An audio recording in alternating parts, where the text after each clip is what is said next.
రాజకీయ పార్టీ అనేది బాధ్యతాయుతంగా ఉండాలి.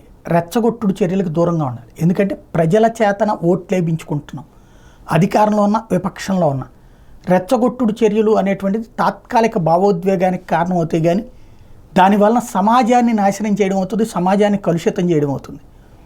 ప్రస్తుతం జరిగినటువంటి సంఘటనలు, గత 3-4 రోజుల నుంచి జరుగుతున్నటువంటి సంఘటనల విషయంలో జగన్మోహన్ రెడ్డిని ఒక్క విషయంలో మెచ్చుకోవచ్చు. ఇప్పుడు పిలుపులిస్తే కొట్టుకోవడాలు అవుతుంది, ఒకళ్ళనొకళ్ళు తనుకోవడాలు అవుతుంది.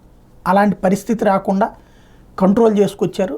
ఒకటి, జిల్లాల వారీగా కమిటీలు వేసుకురావడం. రెండోది వచ్చేటప్పటికి ఎక్కడైతే ప్రధానమైనటువంటి అంశం అంటే న్యాయపరమైన సహాయం, చట్టపరమైనటువంటి సహాయం అందించే చర్యల మీద కాన్సన్ట్రేట్ చేయమన్నారు. గవర్నర్కి కంప్లైంట్ చేస్తూ వచ్చారు. నెక్స్ట్ కోర్టుల్లో కేసులు వేయడానికి రెడీ అవుతున్నారు. ఇది చట్టబద్ధమైన పోరాటం, ఇది అవసరం.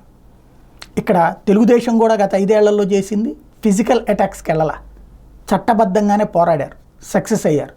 ఇప్పుడు వైసీపీ అదే బాట ప్రయాణిస్తోంది. అంటే అధికారంలో ఉన్నటువంటి సందర్భంలో దురుసుగా ప్రవర్తించినటువంటివి ఉన్నాయి. ఏదైతే దాని పేరేంటి, చంద్రబాబు గారి ఇంటి మీద దాడి కావచ్చు, ఎన్టీఆర్ ట్రస్ట్ భవన్ మీద దాడి కావచ్చు, అట్లాగే పట్టాభి ఇంటి మీద దాడి కావచ్చు, ఇట్లాంటి సంఘటనలు ఖచ్చితంగా దాన్ని ఆ రోజున మనం తప్పట్టాం, ఎప్పుడూ తప్పుపడుతూనే ఉంటాం.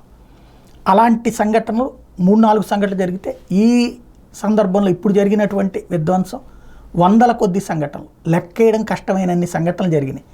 విగ్రహాల ధ్వంసం, శిలాఫలకాల ధ్వంసం, లేదంటే కొట్టడాలు, తలకాయలు పగలగొట్టడాలు, 3-4 మర్డర్లు కూడా జరిగినట్టున్నాయి. ఓవరాల్గా చూస్తే ఒక తీవ్రమైనటువంటి ఉద్రిక్త సంఘటనలు చోటు చేసుకున్నాయి.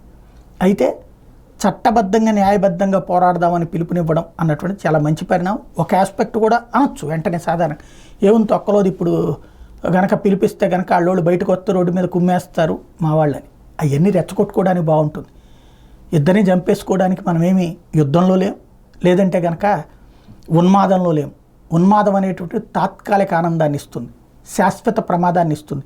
చంపినోడు జైలుకి వెళ్తాడు, చచ్చినోడు శాంతం స్వర్గానికో నరకానికో పోతాడు. లేదా గాయపడ్డటువంటి వాడు ఆసుపత్రికి వెళ్తాడు, గాయపరిచినోడు జైలుకి వెళ్తాడు. ఆవేశంలో అందంగా ఉంటుంది, ఆ తర్వాత భవిష్యత్తు భయంకరంగా ఉంటుంది. లేదా ఎవరో ఒకరికి బానిసగా ఉంటుంది. గాయపడ్డోడు లేదా దెబ్బతిన్నటువంటి వాడు ఈ పార్టీకి బానిసలా బ్రతకాల్సి వస్తుంది.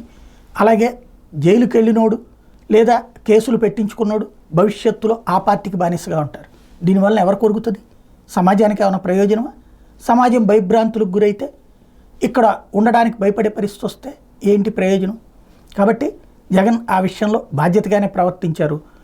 అన్ని పక్షాలు కూడా రాష్ట్రహితమే కాదు, సమాజహితం. మనందరం సమాజంలో భాగం. సమాజం అంటే ప్రశాంతంగా ఉండాలి.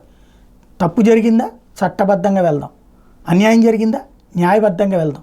అన్ని వ్యవస్థలు ఉన్నాయి ఈ దేశంలో, మీడియా వ్యవస్థలు ఉన్నాయి. ఇప్పుడు ఫర్ ఎగ్జాంపుల్ వైసీపీ వాళ్ళందంతే సాక్షి రాసుకుంది, తెలుగుదేశం వాళ్ళందంతే ఈనాడు ఆంధ్రజ్యోతి రాసుకుంది. వాళ్ళు వాళ్ళకి వ్యతిరేకంగా రాయిచ్చును అవతల వాళ్ళకి, కానీ ఏదో ఒక దాంట్లో కవరేజ్ అని వచ్చింది. కవరేజ్ సంగతి పక్కన పెడదాం. న్యాయ వ్యవస్థ ఉంది, చట్ట వ్యవస్థలు ఉంది. ఆ రూట్లో వెళ్ళడమే కరెక్టు. రెచ్చగొట్టుడు చర్యలు మాత్రం దూరంగా ఉంటాం మొత్తం.